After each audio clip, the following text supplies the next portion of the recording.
I was halfway through brushing my teeth when my phone buzzed against the bathroom counter, vibrating hard enough to rattle the toothpaste cap. I glanced down at the screen through a mouthful of mint foam and saw my sister's name glowing back at me, Vivi, of course. I answered with the toothbrush still wedged between my molars, which made my greeting come out sounding like I was gargling gravel. Hey, what are you doing? Thinking about a stranger I'll never see again. That was the honest answer. The man whose blue-green eyes had burned themselves into the backs of my eyelids, whose laugh I could still hear rolling through the white lobby like distant thunder.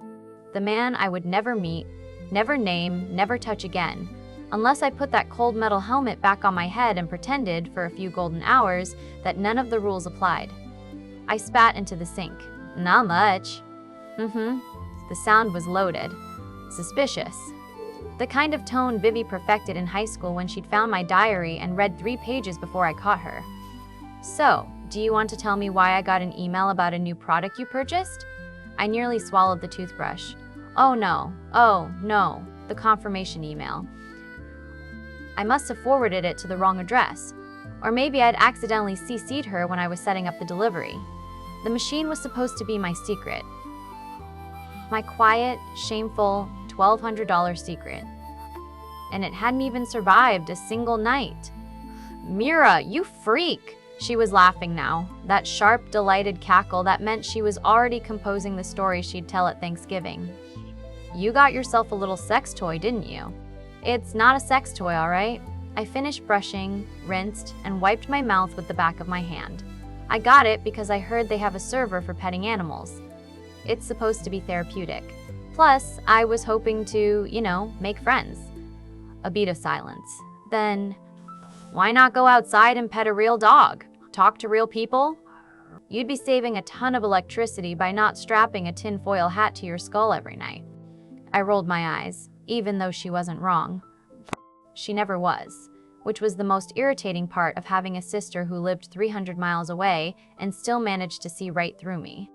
You're hilarious. I'm going to bed now. And, for the record, I may or may not load a 3D model of you into the machine and slap it around. That counts as therapy, too. She laughed. Whatever. Have fun with your stupid machine. I hope you don't run into any of your future coworkers in there. No way. I bit my lip, exhaling slowly. My breath was shaky and minty and tasted like the inside of a secret. We don't remember anything that happens inside the machine when we wake up. So even if I met a coworker in there, I wouldn't recognize them on Monday morning, except that my machine had glitched. And I remembered every single second, every breath, every touch, every syllable of his laugh. But maybe that was just a one-time thing, a fluke, a firmware hiccup that would patch itself by morning. You are definitely going to use that thing to have freaky virtual sex, Vivi declared, her voice thick with the satisfaction of a woman who had just won an argument I didn't know we were having. Good night, you weirdo. I love you. Bye. Say hi to Mom for me. I hung up and set the phone face down on the counter. Vivi lived with our mother, 300 miles east, in the house where I'd grown up eating cereal over the sink and reading paperbacks under the covers with a flashlight. It had taken me a while to get used to the distance, to the silence of living alone. But when Silverstone had called with a job offer, I couldn't say no. Couldn't turn down the salary, the city, the chance to become someone new. I finished in the bathroom, turned off the lights, and crawled into bed. The sheets were cool against my legs. The apartment was quiet except for the hum of the refrigerator and the distant wail of a car alarm somewhere down the block. I stared at the ceiling and tried not to think about blue-green eyes. I failed. Sleep came eventually, but it was thin and restless, threaded with half-dreams of white rooms and warm hands. I woke early, made eggs and toast, and ate standing at the window while I watched the neighborhood stir to life. A woman walked her cat along the sidewalk. Yes, walked it, on a tiny leash like a judgmental furry little dog. A delivery truck rumbled past. The barista at the corner cafe flipped his sign to open. I dropped onto the couch and picked up a book. I read the same paragraph 5 times. The words slid off my brain like water off glass. I snapped the book shut and went for a walk instead. The streets were mostly empty. It was a weekday, and everyone with a purpose was already behind a desk somewhere. I wandered into a cafe, ordered a coffee I didn't need, and sat by the glass wall watching strangers pass. I texted a few friends back home, short, hollow exchanges that ended with emojis and promises to catch up soon. I lingered for an hour. Then, I moved to a park bench and spent another 2 hours watching pigeons fight over breadcrumbs. By 6 o'clock, my phone was dying, and my loneliness had calcified into something heavy and physical, sitting in my chest like a stone I'd swallowed. I made it back to my apartment, heated a frozen dinner, stood in the kitchen while the microwave hummed, staring at the closed door of my bedroom. The helmet was in there, cold, silent, waiting. Maybe I should log back in, just to kill time. Just to see if the glitch had fixed itself, and I'd forget everything by morning. I ate my dinner, took a shower, stood in front of the mirror and watched the steam curl around my reflection. Average face, average body, average everything. But in the machine, I could be someone else. Someone brave, someone who kissed strangers in white rooms and didn't flinch. I sat on the edge of the bed, pulled the helmet over my head, and lay back. The metal was cool against my temples, familiar now, almost comforting. The world dissolved. The lobby materialized around me, endless white, buzzing with hundreds of avatars. My character was the same as before. Beautiful, elegant, blessed with curves and confidence I didn't own in the waking world. I wore jeans and a blouse this time. Something simpler than the gold gala dress the system had assigned me on my first visit. I wanted to look approachable, casual, like the kind of woman who might bump into you at a coffee shop and actually remember your name. I wove through the crowd, scanning faces, bikinis, ball gowns, a man in a full astronaut suit doing jumping jacks in the corner. The chatter was warm and buzzing, a party I hadn't been invited to but was too curious to leave. My eyes locked onto him. He was standing near the far wall, talking to another man in a dark suit. His lip was quirked in that half smile I'd memorized in my dreams. His shoulders were broad enough to block out the light behind him. He looked exactly the same as he had the night before, and my chest ached with a feeling I didn't have a name for. My feet hesitated. In real life, I was not a direct person. I was the girl who rehearsed her coffee order in the mirror. The girl who apologized to automatic doors for not stepping aside fast enough. But in here, I could be anything. I could be the woman who walked up to a stranger and said hello without her voice cracking. "Hi," I spoke up, smiling at both men. They stared at me blankly. "Hello?"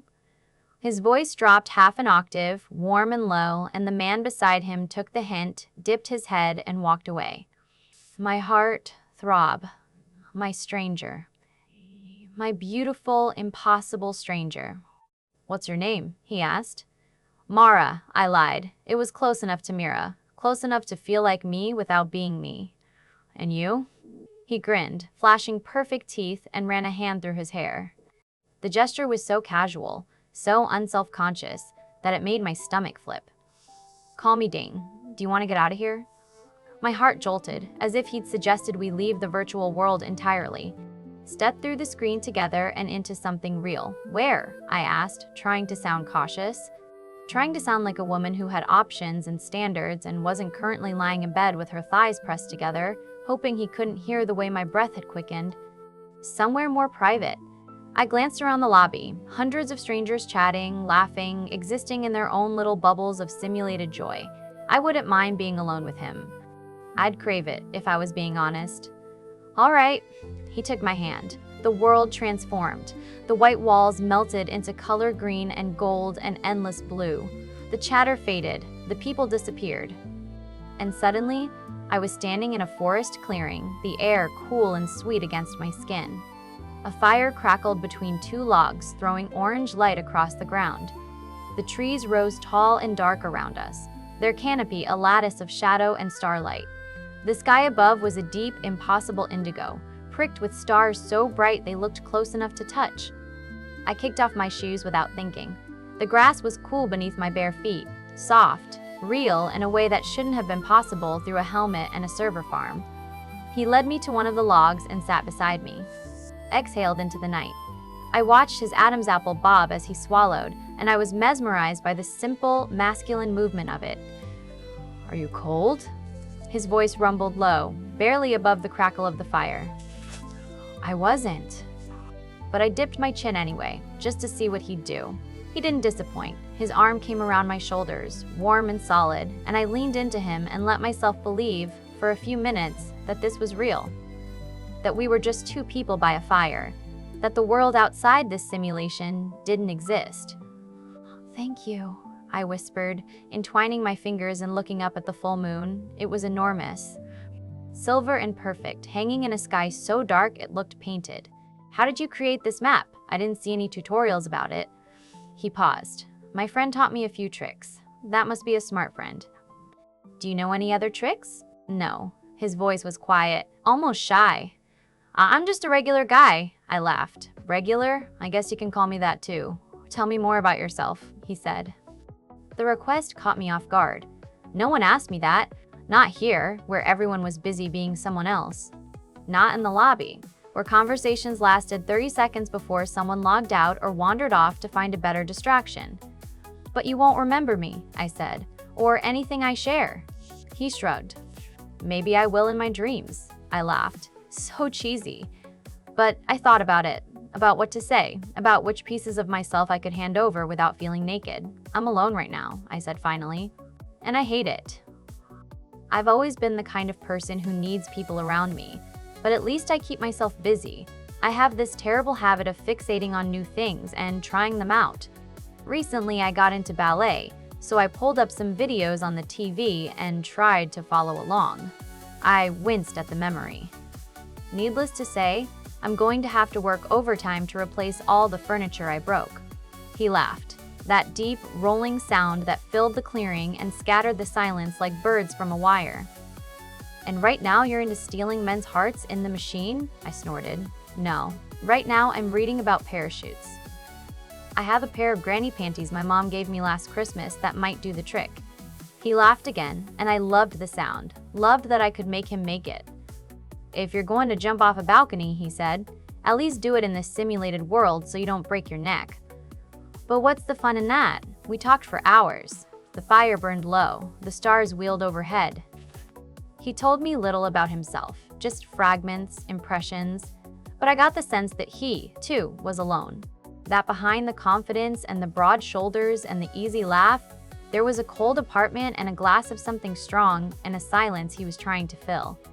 And somewhere between the second hour and the third, the conversation shifted. It happened slowly, like the tide coming in. One moment we were laughing about my disastrous ballet attempt, and the next his hand was on my knee, just resting there.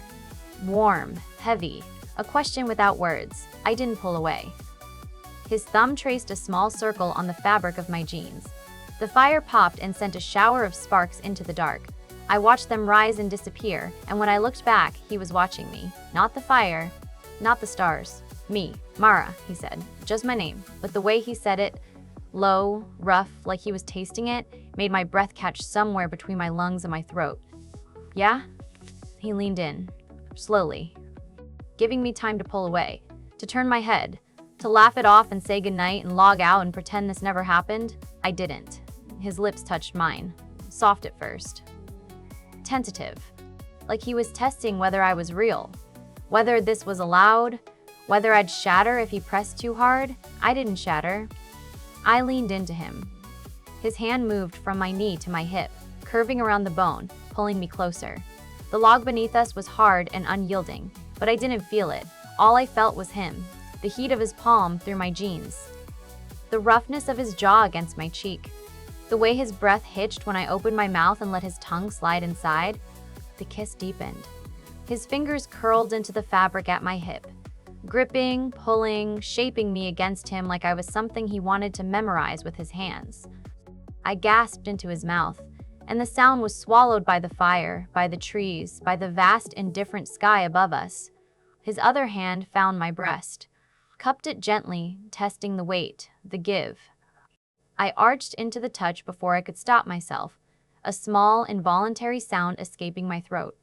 His thumb traced the peak through the fabric, and the sensation shot straight down my spine and pooled low in my belly, hot and insistent. "Dane," I whispered against his lips. His name. The only real thing in this entire fabricated world. He groaned, low, wrecked. The sound of a man losing his careful composure. His hand squeezed, and I bit my lip to keep from crying out. My breasts had always been sensitive. Even here, in this beautiful lie, some things didn't change. His mouth left mine and found my jaw, my throat, the hollow of my collarbone. His teeth grazed the skin there, and I tilted my head back, offering more, exposing myself, trusting him with a vulnerability that terrified me. The fire crackled, the stars watched, and his hand slid lower, past my hip, past the curve of my waist, until his fingers found the hem of my blouse and slipped beneath. Skin on skin. His palm flat against my stomach, warm and rough and impossibly real. I shivered. He felt it. Pressed closer. His lips found the corner of my mouth, and he murmured something against my skin, low, unintelligible, a prayer or a promise or a plea. His fingers traced upward. Found the underside of my breast. Traced the curve. I sucked in a breath, and the air tasted like pine and smoke and him. "Is this okay?" he asked. His voice was raw, stripped of the easy confidence from before. This was Dane without the mask, Dane uncertain, Dane asking permission. "Yes," I breathed. "Yes, please." His fingers found me, traced the peak, slow and deliberate, and the world went white at the edges. I grabbed his shoulder, solid, warm, real, and held on. The fire blurred. The stars blurred. Everything blurred except the point of contact between his fingertips and my skin, where the whole universe had narrowed to a single, blazing point of sensation. He watched my face as he did it, watched my lips part, watched my eyes flutter, watched the flesh creep up my neck, and something in his expression shifted, softened like he was memorizing this, like he was filing it away in a place that no helmet could ever reach. "Good," he murmured. Just that, one word. But it landed in my chest like a stone dropping into still water. His hand moved lower, found the button of my jeans, undid it, slowly, deliberately. Like he had all the time in the world. Like the fire would never burn out and the stars would never fade and we would sit here forever, tangled together under a sky that wasn't real. His fingers slipped beneath the waistband, found the lace of my underwear, traced the edge. I should have stopped him. I should have said not yet, or too fast, or I'm not ready. But the words died in my throat because his eyes were on me.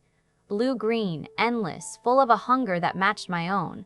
And his fingers were warm, and the fire was warm, and the night was warm, and I was so tired of being cold. "Okay?" he whispered, his breath hot against my ear, his lips brushing the shell of it. I nodded, couldn't speak, couldn't think, could only feel. His fingers found me, bare, exposed. The contact was electric, a jolt that arched my spine off the log and ripped a sound from my throat that I didn't recognize as my own. "Shh," he murmured, pressing his lips to my temple. "I've got you. I've got you." And he did. His fingers moved with a patience that bordered on worship, slow circles, gentle pressure, learning me, reading me. Finding the rhythm that made my breath stutter and my thighs tremble and my fingers curl into his shirt so tight I thought the fabric might tear. The fire popped. The stars wheeled. And somewhere in the dark, beneath the canopy of impossible trees, I came apart. Not all at once, not with a shout or a gasp, but slowly, like a wave building, like the tide rising. His fingers found the exact spot, and the pressure built and built and built until it crested, and I shattered against him, my forehead dropping to his shoulder, my breath coming in ragged, broken sobs that weren't quite crying and weren't quite laughing. He held me, didn't move, didn't speak, just wrapped both arms around me and let me fall apart in his lap while the fire burned low and the stars watched and the night held its breath. When it was over, when the trembling stopped and the tears dried and the world reassembled itself around me, I pulled back and looked at him. He was watching me, still, with those eyes that held galaxies, with an expression I couldn't read. Something tender, something terrified, something that looked dangerously like the face of a man who had just given me something precious and was waiting to see if I'd hand it back.